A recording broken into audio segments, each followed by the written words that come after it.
আসসালামু আলাইকুম। আলহামদুলিল্লাহ আমি ভালো আছি। আপনারা কেমন আছেন? আমি আজকে আলুর চিপস দিব, সেজন্য আমি আলুগুলি কেটে নিয়েছি। এইভাবে স্লাইস করে করে কেটে নিয়েছি। এগুলি কয়েকবার আমি ঠান্ডা পানি দিয়ে ধুয়ে নিয়েছি।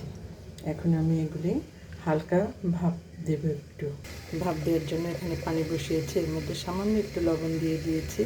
এখন আমি কাটা আলুগুলি দিয়ে দেব। আলু দিয়ে দিয়েছি।